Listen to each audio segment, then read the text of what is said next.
Hi, I'm Eric Kunz, Senior Product Manager with Furuno. And I'm Clayton Pattison with Furuno Technical Support. You may have seen both myself and Clayton in various Furuno YouTube videos over the past couple of years discussing Furuno product features, and you've done some software update videos. Yep. But this time, we wanted to do something a little different, something bigger, something, well, much bigger. Like this. Yeah.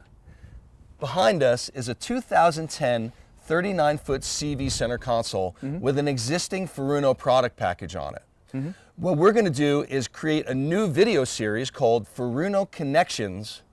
No, it's not a Furuno dating site. For fishing singles.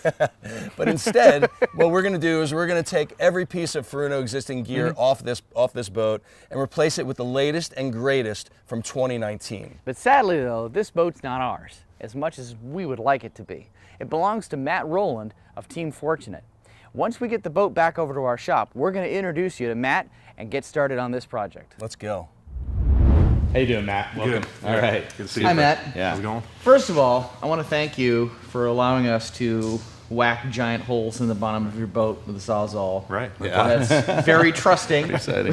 Yeah. But we're going to put some good stuff in its space. So Can't wait. So give us a little rundown of, who you guys are and, who Team FourTunate is and, the tournaments you guys run in and, what do you guys do with the boat? Right. So we keep the boat down in Awaka, Washington. Oh, okay. at So right down mouth here on the of coast. Okay. Columbia River, one of the world's Graveyard of the most famous Pacific. bars. Oh, yeah. One of the most dangerous, exciting, That's right. dangerous seaways in the United States. right. Well, But also in the world, really. Also fantastic fishing, fantastic things to do Oh, around yeah. there too. So Yep, that's we awesome. moor the boat there. We tournament tuna fish, albacore tuna. Oh, okay. We fish a couple tournaments on the west coast here. We fish the Oregon Tuna Classic, Right. which is That's a big one. Yeah. Garibaldi, and then we Yeah. fish the Deep Canyon Challenge in Oahu. Oh, yeah. And we've fished the Washington Tuna Classic out of Westport a couple times. Right, Okay. excellent. Yeah. We were actually fortunate enough last year to win the series for the Oregon Tuna Classic, which Ah. afforded us an invite to Cape Coast, Costa Rica in April this year. So Oh, Oh, nice. great. Yeah. Okay. on that trip, we Looking did that forward to last that. year as well, and we're looking forward to it again this All year. right, Think you're going to bring home a trophy again this year? Or? Oh yeah, we'll Maybe? see. We hope. Exactly. Pretty tough Yeah. competition. So Because usually you see a lot of those big tournaments on, on the East Coast and in the Bahamas and in Florida.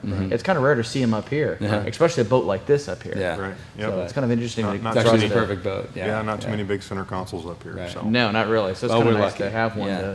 to work on. So with this video series, Furuno Connections, we're going to replace all your equipment. We've talked about your new package. What are you most excited about in terms of the Furuno line, what we're going to put on the boat? right, fishing the Columbia River bar, it's pretty dangerous at times. So safety is always our number one priority. Oh, yeah. I think with the new NXT radar, the Right. new Doppler That's radar that right. we're Yeah. putting on the boat, that'll be a huge safety factor. For, Right. like the target analyzer and collision Yeah, avoidance. with and- target analyzer Yeah. with the Doppler and the new NXT radar.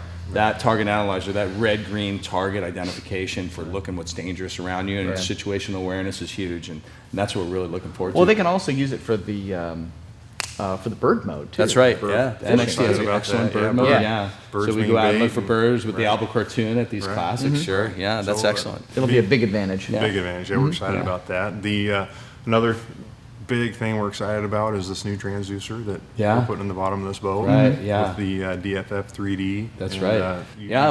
For this series, we've actually worked with Airmar to develop a new combo transducer that includes two 2-kilowatt elements for the DFF3, but more importantly, it's got the DFF3D built right into it, and we're going to give all three transducers the best spot on the boat. Wow. And that's going to be a Yeah. really cool segment in this video series, so yeah. we're looking forward to it. Yeah, likewise. That's- Well, Matt, thanks a lot. What we're going to do now is we're going to skip to a segment where we jump up on the boat, take a look at the existing equipment, and figure out where we're going to place everything and talk about the new stuff that's going in. Perfect. Thank you All very right, awesome. Good talking to you. Thank you very much All for right. being here, Matt. Yeah.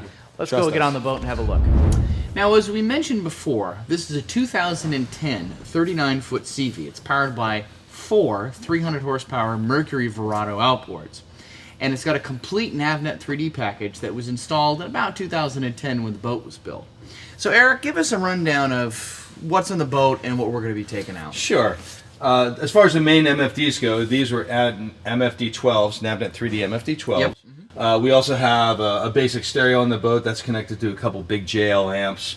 and an ICOM VHF radio, Yep. as well as an old Garmin autopilot. Part of that system was the Garmin Compass Ball. That's all going to be replaced with Yeah. some really radically new equipment. We're Okay. really excited. It also has an existing DRS-6A network radar sensor Okay. and a DFF1 echo sounder that's connected to a B260 Airmar transducer.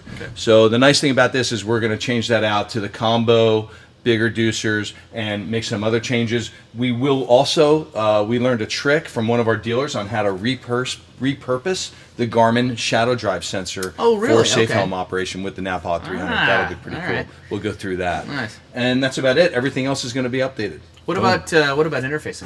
Interfacing, that's a good point. This boat was actually configured in a couple different ways because it had a lot of NMEA 0183 product on it, as well as NMEA 2000. Kind of Yeah. a hybrid configuration. With all the new equipment, we're going to NMEA 2000 only. Yeah, that was pretty common in that time. Yeah, we period. had to because, for example, this ICOM radio was an NMEA 0183 radio, so we had to Yeah. send 0183 data in. Yeah. Now with the newer products, there's just NMEA 2000. Yeah, we saw a lot of that, because it was kind of a transition period right there between 0183 and 2000. So That's we right. saw a lot Yeah. of that. Yeah, it happened, and this boat was configured that way.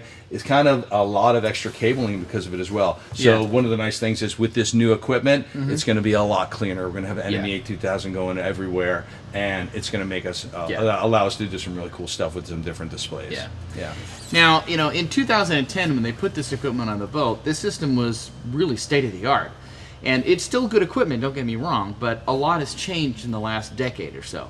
So we're going to step it up and change some things so we get a little bit more modern. Let's take a look at what it looks like with all the new equipment. Boom. Wow! Boy, This that looks is great. it looks great. This is exactly what we're going for. Yeah. Obviously, this didn't just happen overnight, Hardly. or in the blink of an eye, as you just saw. No. Look at the autopilot, the TZtouch2 MFDs, the VHF AIS combination, the Fusion radio pumping through those JL amps. Oh, yeah. The remote control, the multi-beam sonar, the deep drop sounder. There's just so much that went into this project, and we want you to stick with us during every upcoming episode to show you exactly how we got to this point, step by step. But we're really not going to leave anything out. We want to cover as much of this as possible to give you guys a good aspect of what it takes to do a retrofit like this. So stay tuned because we have a lot more coming. So thanks for watching, and if you like the exciting content that you've seen, click the link below to like the video and subscribe to our YouTube channel so that you'll be the first one to know when we have new content available with new product information and new exciting stuff from Furuno.